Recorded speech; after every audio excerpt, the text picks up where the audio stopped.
Welcome to Houston Sports Talk with your host, Robert Land. Hello, everybody. Welcome. Thanks for checking into the best Houston sports podcast. Welcome to our live Texans-Titans postgame show.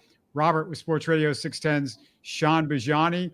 And Shaun, just 1 year after the Texans had the second worst NFL record, they are 1 win away from 10 wins and the playoffs. Yeah, it'd be just the fifth time in franchise history that they'd gotten 10 or more wins in a season. It's already the 9th time in franchise history where they've at least had 9 wins.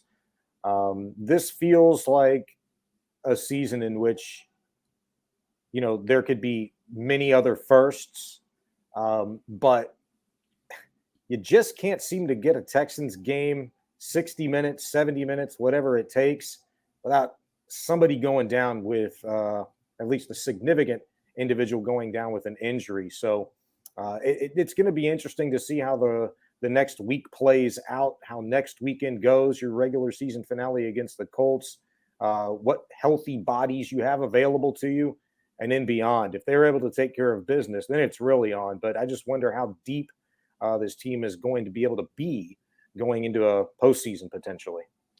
Yeah, I guess I'll have to sacrifice my Laramie Tunsil and throw him into the dungeon pit of injuries to get back CJ Stroud, Will Anderson, and Blake Cashman. And obviously that's a big deal. And those guys were significant. And it was so nice, Shaun. It was so nice not to sweat out a close game. I enjoyed a stress-free blowout. It's been 13 weeks since the Texans won a game by more than 7 points. Who was that against? Jacksonville or Pittsburgh? I can't remember. Was that the last time they've had a comfortable win? Yeah, it was Pittsburgh. That was it. Yeah, it's been absolutely nuts. I think you're right. Coming into this game, 7 out of the last 9 games that they'd had, Browns and Jets notwithstanding, they'd played in one-score games, games decided within the last 2 minutes, games decided within the last 30 seconds. It's been absolutely nuts. And I don't know what today really is supposed to say about this Texans team, because there's games that you go into this season where you fully expect the Texans to either blow the brakes off of somebody, win pretty handily. They look like the better team on paper, but they've lost, you know, some stinkers.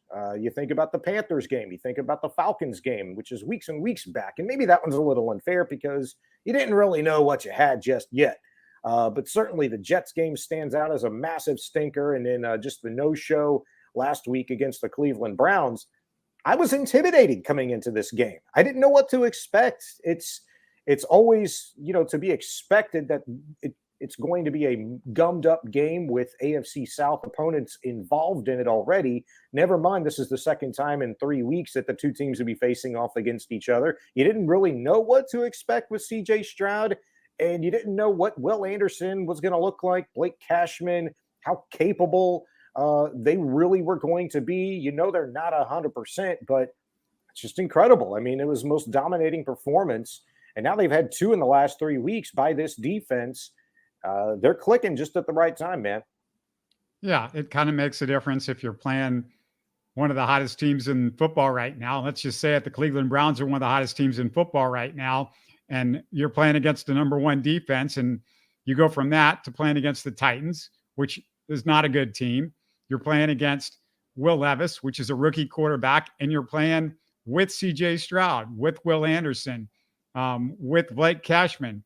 Maybe that particular guy goes a little bit under the radar for this one, but that's another guy that just, it helps you out a little bit. And Shaun, I think, you know, when you look at it, this shouldn't be that much of a surprise. You're also at home against a team that might be packing it in at this point. I mean, I thought they broke the Titans a couple of weeks ago. You had Derrick Henry talking about how this might be this last season with the Titans and leaving doubt there. And you literally almost broke Will Levis. They finished the job today, obviously knocking him out pretty early on the Jerry Hughes sack.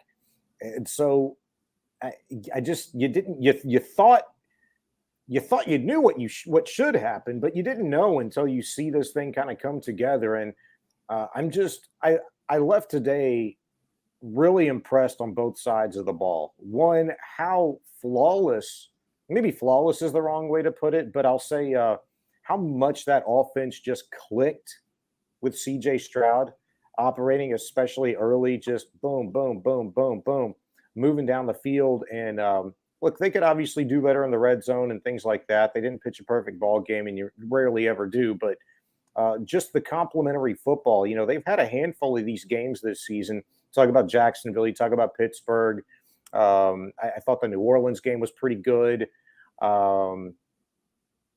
Broncos game was pretty dang good too. You know, all things considering, doing that without your starting quarterback, where you got special teams play when you needed it. You got the defense to show up when you needed it, when the offense was really struggling. To me, so it was another one of those games where you got massive contributions in all facets, and the Texans needed it. Yeah, Tiff says in the comments, the offense was light and easy for CJ and the comeback. And I want to get to the offense a little bit as this goes along. Again, we want to hear you get in the comments. We're going to unpack it possession by possession. A couple near big play touchdowns by both teams in that first possession. Burks beats Steven Nelson and Houston Carson deep, but drops a great throw from Will Levis. Then Desmond King nearly had a pick six. It ends in a 3-and-out. Like, so what? You know, you forget about that, but you know, all that stuff sort of adds up later in the game. And in Stroud's first drive back, Texans put together a nice drive. Nothing super explosive. After 2 incompletions at the 10, Fairbairn puts the Texans up by 3, Sean. You know, going back to that first defensive possession by the Texans, what did that first deep strike to Trey Burks look like to you? Did that look familiar at all? Did that look like you might have seen that in the last week or so? Identical play to Trey Burks, in which Amari Cooper last week split the corner and the safety. And Burks, any deep ball like that, splitting 2 defenders, and it was pretty well covered. It's a tough play to make when you're going to have to kind of sort of lean and almost dive for the ball. But very lucky that he doesn't make that play, because if it does, believe what you want to, but that can kind of very easily suck the wind out of a defense. And if you're the Titans, boom, you go back down there and you go bada bing, bada boom. Maybe you get in the end zone. You try to hurry up. Who knows what the complexion of this game looks like if they're able to get a big strike there on the opening drive of the season. I feel like more times than not, when the Texans, you know, have been on defense to start games, the offense, the opposition has moved the ball pretty well down the field. And I feel like they've scored points more times than not. I thought that was a huge first stop by the Texans defense, and it set the tone. You know, as you mentioned, you only were able to get 3 points on the board, that 28-yard field goal by Kaimi Fairbairn. But I thought it was really huge that you got Singletary going. You know, he had that 4-yard run to start their first offensive possession. Then, boom, he busts one for 8 yards, then another 5 yards on a toss, in which Brevin Jordan did a fantastic job lead blocking. I thought it all worked really so well together today, and it was nice at this stage of the season, with everything that the Texans have gone through with the offensive line and the inability to consistently run the ball, where you could lean in to the run game today to kind of help CJ ease back into the flow of things. Yeah, and there's other stuff that was involved offensively that I want to hit in just like 2 seconds. But the Titans forced the punt near midfield. The Texans get a break after their 3-and-out because the Titans run into punter Cam Johnston. Some big breaks for the Texans early in this game. From there, beautiful drive ending in a 13-yard Brevin Jordan touchdown catch. But Sean, really for me, early in this game and throughout the game, Bobby Slowick, who I've been disappointed at times recently, some really good play calling, and Stroud with some quick, accurate passing. Both of those things really worked perfect for those first 2 drives and for most of the first half. Nico Collins, CJ Stroud, man. I mean, that little 1-2 punch, I'm really, really liking that. And I've liked it for a long time. And I thought Nico was going to be very key to CJ Stroud's success today, and vice versa, really. Because Nico's ability to get open quickly, his exceptional route running ability, and, you know, you couple that with Stroud's accuracy, Granted, look, many people might not have expected it to go as well. Maybe a little rust from CJ. I mean, it looked like those guys picked up right where they'd left off. I thought they were huge in the route concepts. As you mentioned with the play calling from Bobby Slowick today, some good out routes. Nico able to break them off pretty easy. Little crossers again.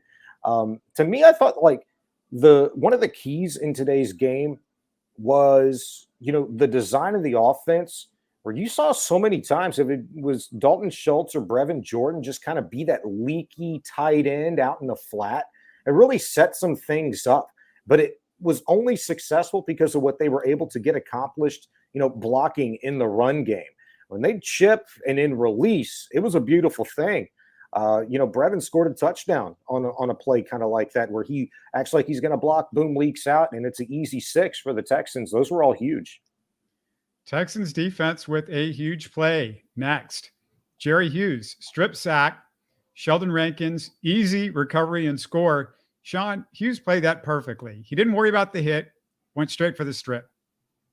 It was great. And it's funny you say that, because more times than not this season, that's what the Texans defense is trying to do, is punch the ball out. But you're right. I mean, he didn't extend his arms and, try to drive Levis into the ground by any means. He got there, he got home, and he did whatever he could to get that ball out and got Levis put down, and obviously ended up knocking him out of the game. And first defensive touchdown by the Texans all season long. Sheldon Rankins, Johnny on the spot, man, took that in, which was huge. The pessimist in me, the cynic in me immediately looked, to the right from my vantage point. I was looking for any yellow on the field, and thank goodness there wasn't any.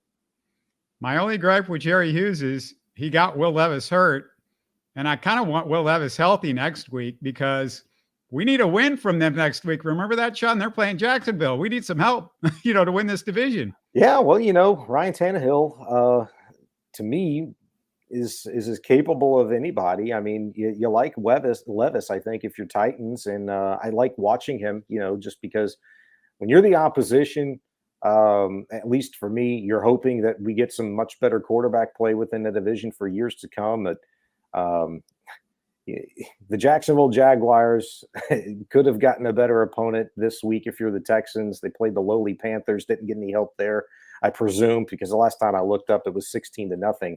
I don't know what that ended up being, but I don't know.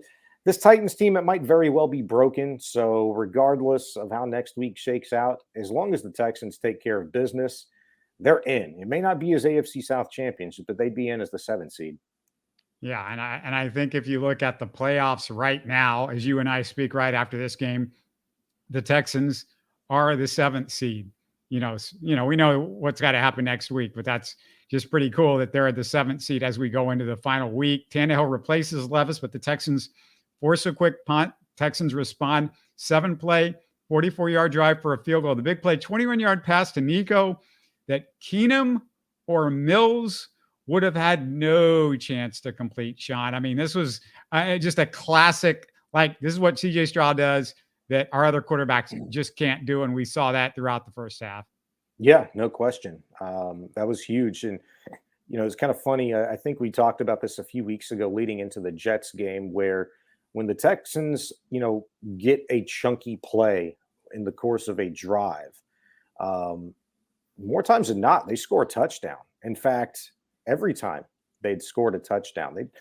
Going into that Jets game, and I erase that one for many reasons, but going into that Jets game with CJ Stroud as your quarterback, Texans had scored 31 touchdowns. On all but 6 of those touchdowns, the Texans, when they'd gotten a chunky play in the air of at least 20 yards, they'd scored 6.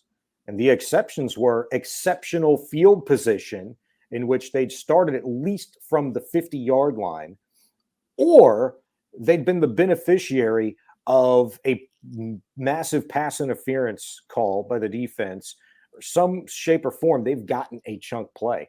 For them to have to settle for a field goal on that drive particular, and they had to do it a couple of times, today, where they didn't get some chunky plays, relatively speaking, as they're used to, certainly with CJ Stroud and Nico Collins both being healthy. But I think that's something they probably go back and look at today when they're, playing from the 40 in. They'd certainly like to capitalize more instead of settle for so many field goals as they did today. Yeah, I want to hit that in a little bit, the settling, quote unquote, for the field goals. But after a couple of punts, let's talk about the end of the half. The Titans trying to score before the half, but we talked about CJ Stroud. Let's talk Will Anderson. He sacks Tannehill on consecutive plays. The Titans come away with the 55-yard field goal, but Shaun, good to have Anderson back. 2 sacks, 3 quarterback hits, and 2 tackles for loss just in the first half of this game. Yeah, it was that was a great back-to-back stretch there for Will Anderson. Pushed the Titans back 17 yards. An absolute big stop right there, and it's just a momentum carryover for the Texans. And to be able to get that guy back after missing the last 2 weeks, the high ankle sprain, to be able to get that sort of explosive, type of play where he's just in the backfield, boom, almost immediately, that's huge. And to the degree in which the Texans used Anderson today, I'd be interested to see the snap count. But early on, he was kind of a third down guy, out, as Jerry Hughes and Derek Barnett, went to work. It was good to see the Texans didn't have to lean so heavily on, Will Anderson and Blake Cashman today, who looked, terrific, by the way. And I had a chance to talk to him after the game, and he said the body feels great. 2 weeks were much needed for the rest of the body as he was rehabbing the hamstring. So you get those 2 guys back feeling pretty good this stretch of the season. That's a huge plus for the Texans. Just the one down part of this game was, of course, losing Laramie Tunsil for the Texans. And this brings me to a question, because this happens in the first half, Shaun, and I want to talk about this before we get to the second half. Laramie Tunsil goes down. George Fant comes in and plays left tackle. Charlie Heck started at right tackle. There are some people wondering what's going on with George Fant, because he was available last week. He was available this week. Neither game is he starting at right tackle. He's played great right tackle the whole year, and Charlie Heck, given his opportunity, has not. What is the deal with George Fant? Why was he not starting at right tackle the last couple of weeks? And Jones wasn't even active today. So they could have had, if they didn't feel like Fant was ready or wasn't healthy enough to play right tackle, then I would have had Jones active instead of George Fant. I don't quite get what's going on here. I don't know. Yeah, that's a really good point. What's up with Jones not being active, by the way? He just took the first shot the other night at the Rockets game. It's kind of curious for me, but I actually caught up with George Fant after the game. I got an exclusive. You can check it out on my Twitter at Shaun Bijani. And he was kind of in a rush to go. And I didn't want to be, too pushy, especially, given the circumstance where he was trying to get out of there and, after a win. But I did ask him, how tough the last couple of weeks on him has been, where, look, he's battling a hip injury, but hadn't shown up on the injury report the last week and a half.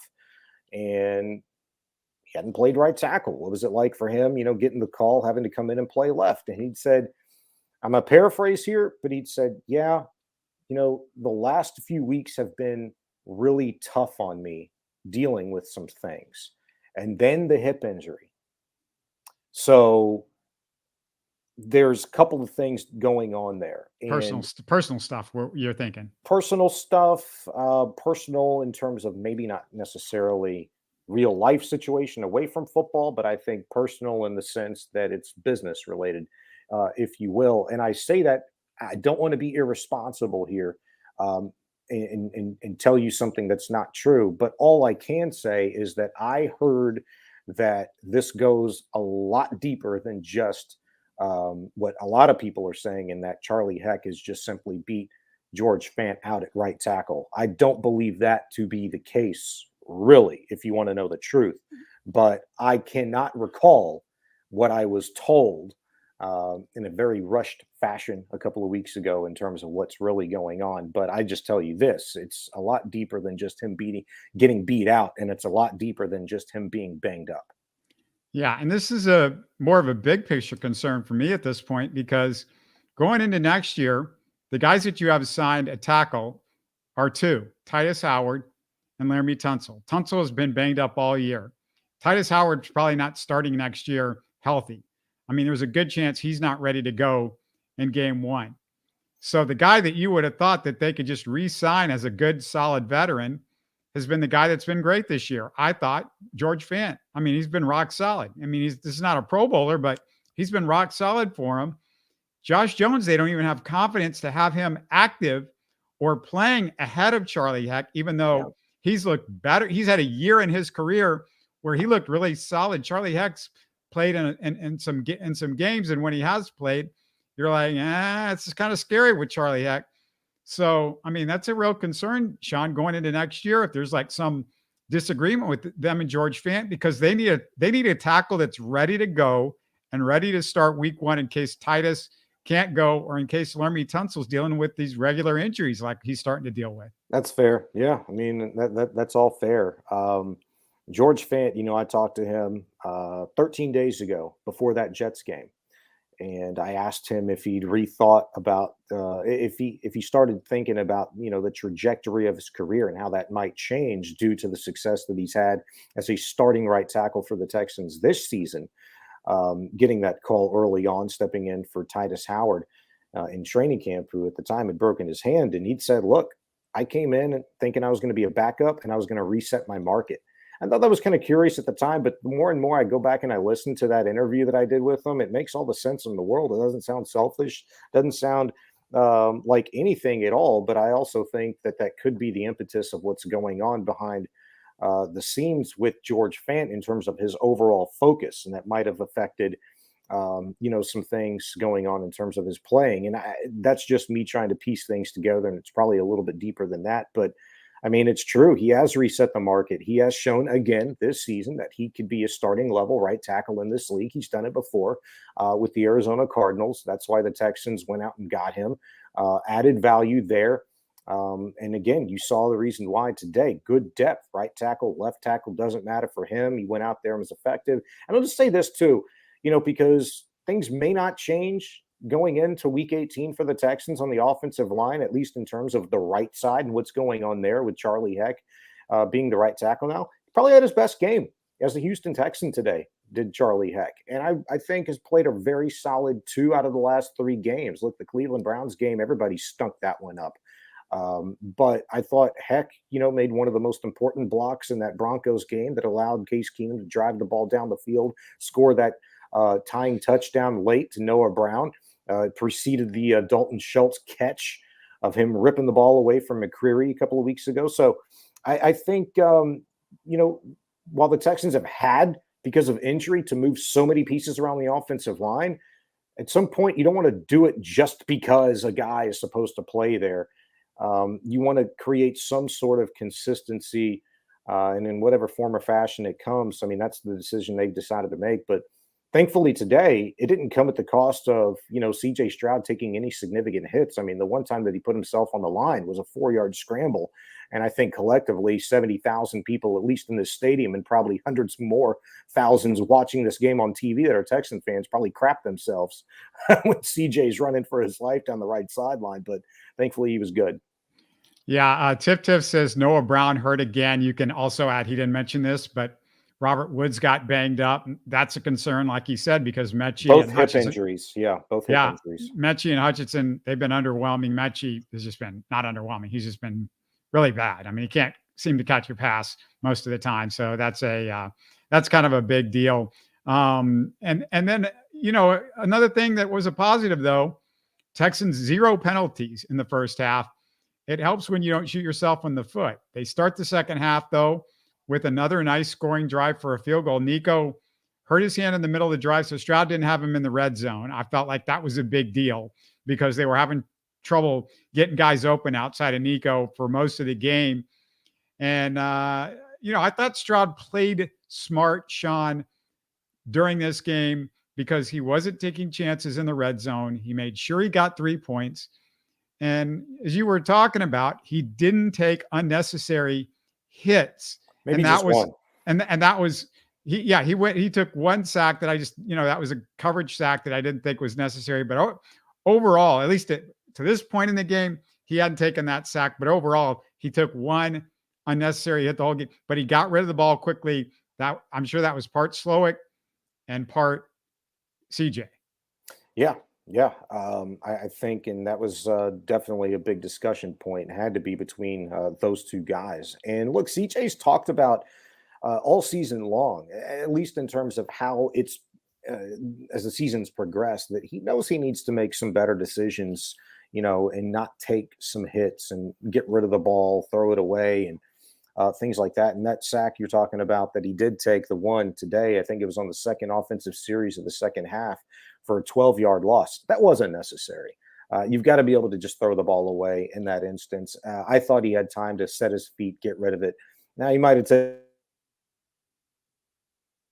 Oops, looks like we might have lost you for a second. Hopefully, we'll get you back. But yeah, He'll, as he says, yeah. bank. He'll bank those. Start again, Sean. We lost you for a few seconds there. Yeah, that NRG internet, man, going out at about an hour after game time it hits. But just that one 12-yard loss on the sack that Stroud took. All I was saying is that I think he'll go back and look at that one and bank it, as he says, and make a different play, get rid of the ball next time, because I thought he had an opportunity to set his feet and get rid of it. Well, he had Singletary out on the right side, I think, out in the flat, so you could have either thrown it to him or just thrown it over his head and just not taking the sack, not taking the hit. The Titans drive inside the Texans 5 after that, basically stopped the Titans on 7 downs inside the 5. Was where that whole thing started from. The Desmond King penalty gave them 4 more downs. Again, sometimes I feel like that these whistles, these penalties and whistles are so close that the refs just don't give anybody the benefit of the doubt. Desmond did use his helmet. He basically grabbed the ball from him, and that's what knocked the quarterback down. But whatever, the Texans still stopped him. Doesn't matter. You still can't score. You can give 30 downs, Titans. You're still not going to score on that Texans defense in this game. Christian Harris, nice pass defense on 4th down.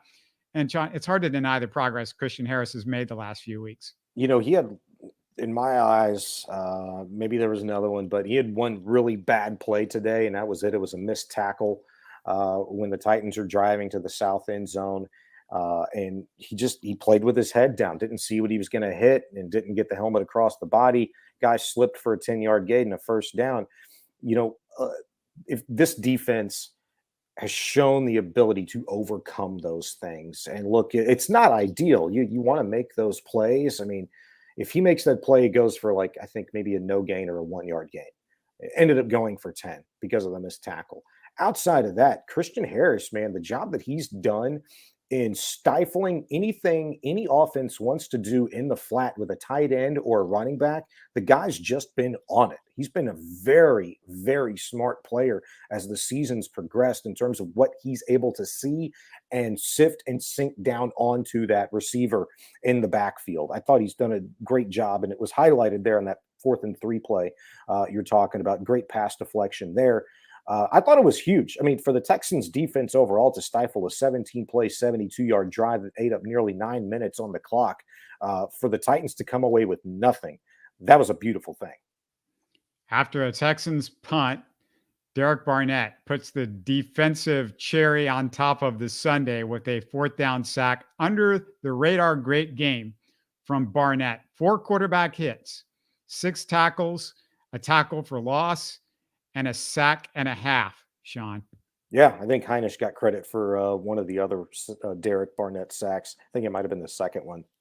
Put my head down, looked up too late. But Derek Barnett, another major piece, just given, the injuries that the Texans have sustained defensively, the ability by Nick Caserio to go out and find guys off the waiver wire, and for D'Amico to be able to bring them in quickly, coach them up, and have them impact the game positively is huge. I don't know who else is, making a case around the league for executive of the year, but typically when you see a turnaround like this in the NFL, your general manager ought to be in the discussion. And it's guys like this, pickups like this with, Khalil Davis identifying him, Derek Barnett identifying him, being able to come back, shouldn't have let him go to begin with, but go out and get Desmond King and have him be the impact player, the leader that he is, one of them anyway, on that defense.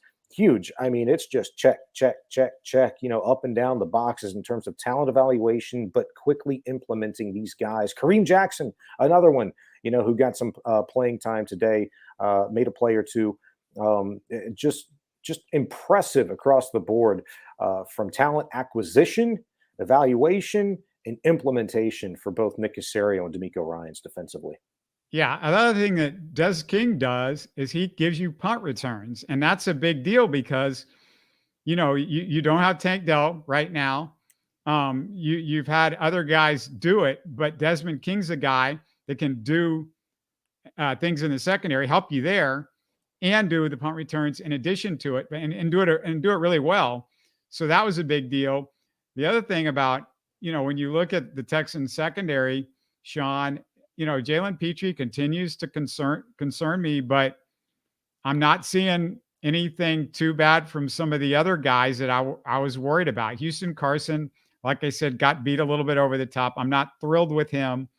But they added Kareem Jackson. I don't know how much he played. I saw him out there for a little bit. You're getting something done a little bit with Adrian Amos. He's been out there. I don't see him getting beat. I don't see him in spots where he shouldn't be unless I'm missing something. But it's a big deal to have some of these guys step up where, you've had all of these. I mean, we forget, Shaun, go back, remind everybody, the Texans lost a couple of safeties early in the year that could have been their third and fourth safety. The way Jalen Petrie's played this year, really their second and third safety. And then, you don't have Jimmy Ward. He's in and out all the time. They matter. Remind everybody how good those guys are. Murray, obviously, Eric Murray, really solid. Yeah, Eric Murray, and I can't remember who was the other safety they lost early. They lost both of their backup safeties. MJ Stewart, I believe, right? Yeah, MJ's been awesome, man, and that was a guy that a lot of people put their eyes on last season with the Texans. It was like, hey, man, this dude could play a little ball, and he's got some physicality to him. Seems to make some plays in coverage, and certainly did so in the pinch last year for the Texans, and was a part of what was supposed to be the most confident and comfortable you were with any group on the entire team, this secondary this season. And for you to lose depth very quickly early in the year, and Jimmy Ward to start the year banged up, and now he's out for the season. Jalen Petrie struggles. You mentioned Amos. Another reason why you got to give Nick Caserio some props. DeAndre Houston Carson, to me has come in and looked like a starting level player at times for me. He's made some big plays for the Texans here in the last month or so. So on kind of, just you flip script a little bit, as weak as the secondary was starting to look just over the course of the last week, with Petrie struggles and Ward out and not having all kinds of faith in guys like maybe Kadar Holman and DeAndre Houston Carson and Adrian Amos, to be significant contributors. You bring in Kareem Jackson to kind of stabilize the ship, so to speak, with the mentorship ability, the leadership ability that he's given you. That really has to kind of ease tensions a little bit for the Texans and the fans that are paying attention to this. And I think it cannot be overstated, the ability to go out and get a guy that has been through what he has been through, seen what he's seen in Kareem Jackson like that. When you lose a guy like Jimmy Ward, you get a guy like K-Jax who comes in and plays right away. And he's going to be knee deep in it now going forward. And hopefully the Texans have a few more games to play outside of next week. Shaun, I want you to fact check me, see if I'm forgetting somebody on this list. But I threw this out because, everybody's talking about CJ Stroud, what kind of year he's had. We are now going into the last week. In this game, he was playing with, correct me if I'm wrong, his fourth left tackle. The guys that I remember playing there are Tunsil, DeCulis. I think Josh Jones has played there, and now George Fant. His fifth left guard, both of the Green Boys. You had Titus Howard playing there. We've seen obviously Juice Scruggs recently, and I feel like there's one other guy I'm forgetting, but there was another left guard. It's his third center, obviously Jared Patterson. Oh, you mentioned Kendrick Green, right? He was here for a couple of games. Yeah, the Green Boys. Yeah. I mentioned the Green Boys. Okay. Those were two. The Titus Howard. There was somebody else. There was somebody else besides Titus. Jones. Yeah, Josh Jones. That's right, Josh Jones. Right. So, and their third center with, Patterson, Dieter, and Westonberry, Westonberry, obviously started the year. And then his third right tackle, with Fant and Titus.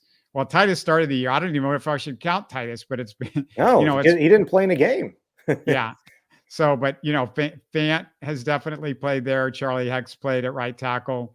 And that one time that Michael Dieter came in at right tackle, that didn't go so well. Remember that? Oh, I forgot about that one. Yeah.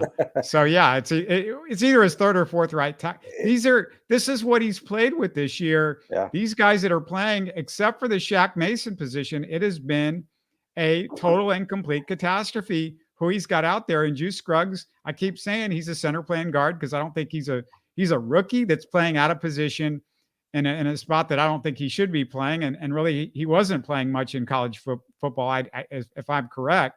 They thought he could do that position, but it wasn't something that, he was super familiar with. And it wasn't what he was playing his last year in college football. So, and you throw in the 3 scoring drives that he had in the first half to do that behind that offensive line, 5 interceptions. He still didn't throw an interception this game. So it's still 5 on the year. He's only missed 2 games. So if he plays next week and doesn't throw an interception, if this was the old 16-game season, he would have missed 1 game and thrown 5 interceptions, but still, whatever. I mean, it's, it's even more impressive when you think of like we're in a 17-game season schedule now. Yeah. And then he's 10th at the NFL in passing yards to going into today, despite missing 2 starts. And now he's 4 quarters away from taking the second worst team in the NFL to the playoffs. And I know they're trying to, force all these other quarterbacks into the MVP talk and the conversation. But again, I'm going to say, CJ Stroud, if you really start thinking about it, like real world, start thinking about, who has had the most impact on a team this year and in the certain circumstances. I mean, how could anybody say anybody's had more of an impact than CJ Stroud? All respect to Lamar Jackson and Brock Purdy. It's just, I want to keep reminding people, like, this offensive line he's played behind this year is unprecedentedly hurt. Yeah. I mean, no question. And, to do in large part what he's done without a run game, for 85% of the season, if we're being honest. I mean, There's maybe 4 games, including this one today, that you could really kind of hang your hat on and say, you know what? Yeah, Texans can live with that sort of run production. And the times in which you've been pretty successful running the football hadn't always come in victories. You had the 2, the $120, I think, and the $150 game that were weeks back-to-back weeks for Devin Singletary. Obviously today, and then the Broncos pretty serviceable, if I recall. I think Singletary averaged around 4.4, 4.8 yards per carry in that one as well. But I mean, there's a lot of factors in which would significantly help an argument for CJ Stroud. But I mean, when you miss games, you hurt your case. Lamar Jackson, especially doing what he did today for the Ravens against the Miami Dolphins, probably runs away with the whole thing, for being honest. But it shouldn't take anything away from just what as Houston Texan fans that you have in a quarterback that maybe you haven't ever had. And I'm talking about Deshaun Watson. That might be the only other close one, that you'd felt as good about. But I mean, Stroud has so many more of the intangible qualities that Deshaun could never even dream of possessing. But it's a pretty fantastic thing. You talking about the offensive line. This was certainly the 7th different starting version of an offensive line in terms of having to change throughout the course of a game. I think this is the 12th different version of an offensive line the Texans have had to roll with. When Laramie Tunsil went out today, George Fant comes in and plays left tackle. That's a lot, and that's the most in the league. It has to be. I think next to the New York Jets, maybe, who have had the most different offensive line combinations in the entire NFL this season, and you see how well things have gone for them.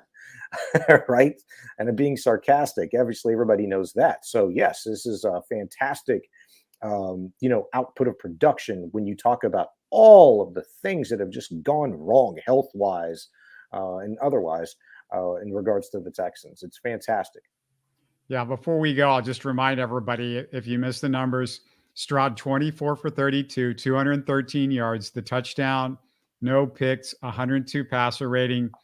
First game back after the concussion, just looked rock solid the entire game. And he's doing it with really a bunch of backup receivers and Nico Collins out there. Well, Robert Woods to a degree was helping, but then he got hurt later in the game. Dalton Schultz, I think, had another really solid game with some nice catches there. And of course, Nico just makes a world of difference to have CJ Stroud throw into you. 7 catches, 80 yards for him. Woods had 4 catches for 58. Brevin Jordan, nice game. You mentioned his blocking, which is good. I'm glad you mentioned that. He also had the 2 catches and the touchdown. So, you had all that stuff going on, and it gets lost in the mix. There were 12 points on the board today on field goals by Kaimi Fairbairn. And Fairbairn, you just take it for granted when Fairbairn's out there that those kicks are going through. But, he's 4 for 4. One of them was a 50-plus yard field goal. So, a little tip of the cap to Fairbairn too. Why not? Yeah, no, 100%. I don't think you take him for granted anymore, especially when he'd come back a few weeks ago from a 5-week absence and he bangs in a 54-yarder, the way that he did to win a game for you in that 1916 overtime game against the Titans. I mean, it's moments like that remind you, yeah, we shouldn't take this dude for granted. Kaimi Fairbairn for the Texans, because once upon a time ago, dude wasn't even allowed to kick from 50-plus, okay? In the Bill O'Brien era, it was like, I don't trust it, man. Yeah. And what a wonder, what a difference it has made, being under Frank Ross, having a head coach that has hell-bent confidence in all of his players from top to bottom is going to allow them to at least try to be successful in situations that they've never been in before. I mean, you go back to the Amendola 58-yard banger off the crossbar. I mean, what a story that would have been. And look, without him, you very well could have been in a situation like you were last weekend with the Cleveland Browns. They didn't have a kicker. They didn't have a Darian Gumbawale that could come in and, bang kicks through in a pinch. So there's no reason you should ever take for granted a kicker. They are maybe one of the more potentially psychopath individuals in all of sports when things go wrong. And many more times than not, it has gone awesome for Kaimi Fairbairn. He has been a valuable piece for the Texans to be able to trust when they need to get points. And sometimes, unlike today, he's very comfortable, but other times in desperate measures, he's come through.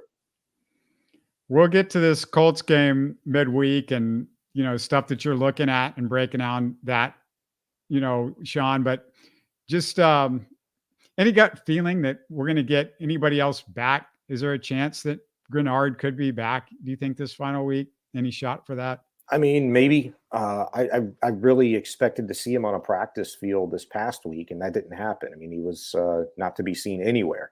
And by the same token, I was not expecting to see Will Anderson this week, and he comes up and has one of his better, games of the season today. Gets a couple of sacks and 3 quarterback hits, I think it was. But I don't know. It's an ankle with Grenard. You've got 1 game left. Knowing what you have in Jerry Hughes, Derek Barnett, Will Anderson, hopefully he feels okay after this game. I don't know what he said at the podium, how his ankle's feeling today. But, we'll see. Grenard would obviously be a huge addition. You just hope Nelson is okay still after this game. If anything, Malik Collins would be the biggest one for me, because you can't ever be too heavy on the interior with your defensive line, and the ability to have him and Rankins work off of each other. They talk so much and have all season long about being able to feed off each other, learning things even within the course of drives on how to improve their game and just the subtle little intricacies of their attack. That's how close they are. That's how well they play together. You really need Malik Collins back. Grenard, I'd be really interested to see how this week goes for him. Hopefully a few days rest would do him some good. Grenard and Collins had to be pissed that they couldn't play against the Titans again after watching them get demolished again by the Texans defensive line in this game. Yeah, 100%. But, maybe at the same time, it allowed the Texans to think a little bit more outside the box and play on some other very capable edge rushers and, trust some other interior linemen and play to their capabilities. Because look, this is the second time in 3 weeks you're playing against the same opponent.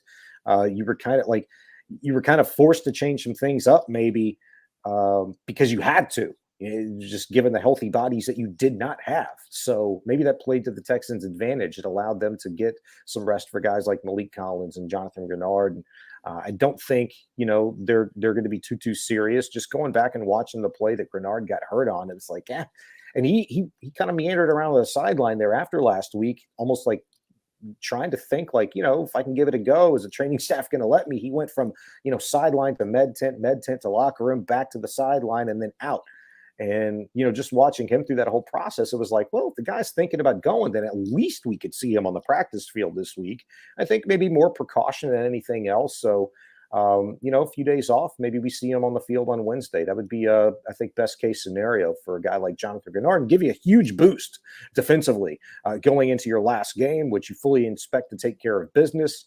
But you have to go up to a place in which, from a historical standpoint, you really haven't played well in Indianapolis. I think you have 3, maybe 4 max total wins in Indianapolis in a 22-year history for the Texans. I care much less about those types of historical stats than I do what this team is actually capable of doing on a football field this year. And getting a win like this in this fashion, I don't care what the team's record was. I don't care what they looked like, what they had at their disposal in terms of weapons.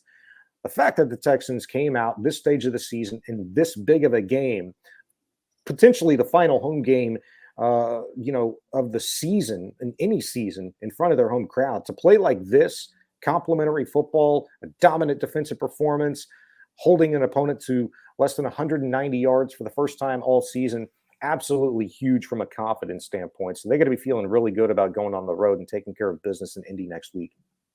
Yeah, and I'm going to go back to what I was talking about at halftime against the Colts. It would be great if they could put together as clean a game as they did in this game, because we know the Texans, Shaun, have had big time issues with penalties. And this game was a game that you just, except for that Desmond King penalty, really not much of anything. And, this is the type of thing that you need to happen late in the season. The Texans basically 1 penalty for 6 yards. That was it. It's beautiful. It's the cleanest game they'd played all season long in my mind. And it's kind of like it's kind of like the Cowboys and Lions game last night. I don't really count that as a loss for the Lions. The referees screwed that up. I don't really count that as a penalty for Des King. I'm not going to say the referees screwed it up, because I actually talked to Des King after the game today, and I said, hey, take me through that play. What happened? Did you seek an explanation there? What was the deal? And he was like, man, I didn't hear the whistle. And I just did what we're taught to do, just play through it. The guy's still standing up trying to get out. And I went over there and took the ball, and, they said what they said. And I was like, okay, I didn't hear the whistle. Yeah. The refs don't account for the fact that it's possible that you don't hear a whistle when the game is in a big moment like that, and you're in the end zone. So the crowd's louder than it ever is, because they're right on top of you right there. If people haven't been down on the field, the loudest place to be is in the end zones, and it's hard to hear.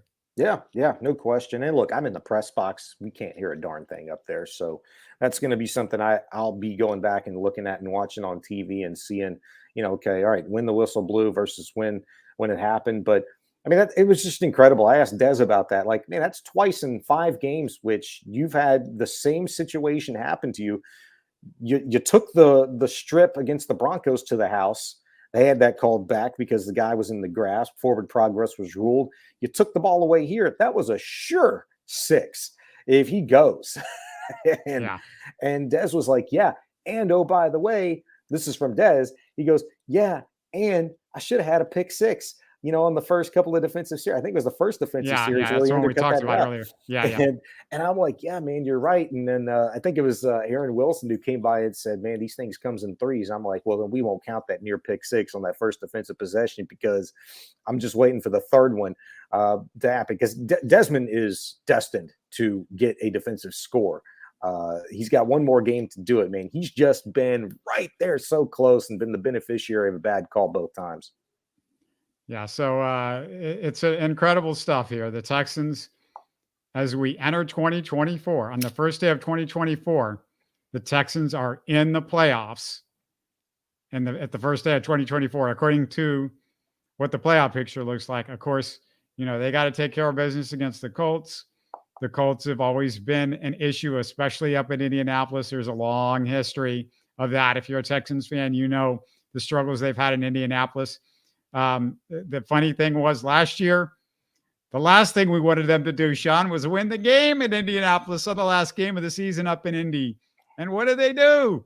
They won the game. Now this year, the last thing we need is them to lose the game. So hopefully, they can just pretend like you're going to screw up the quarterback deal again in the first pick of the draft when you go up there. I don't know. Just somehow you got to move the mojo around in Indianapolis, because even when you win in Indy, sometimes you lose in Indy. It feels like, even though it turns out, you get CJ Stroud and it turned out to be a win. Yeah, it's. I imagine I'll be writing about that at least once this week on sportsradio610.com.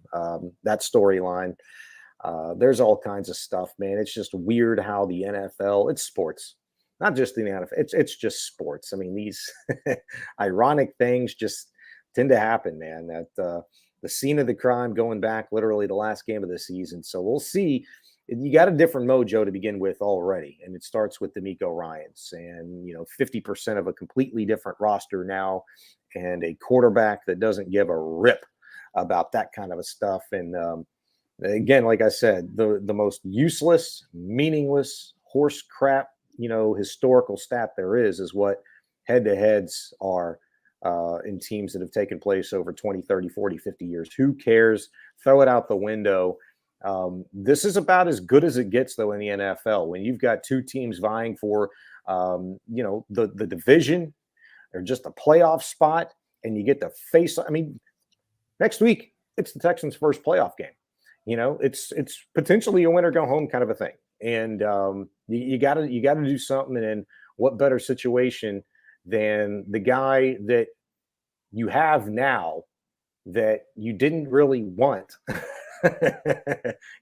This time last year, you had one guy and one guy only in mind. And man, I'm sure glad the Houston Texans and the Texan fans have CJ Stroud. So it's going to be a lot of fun, man.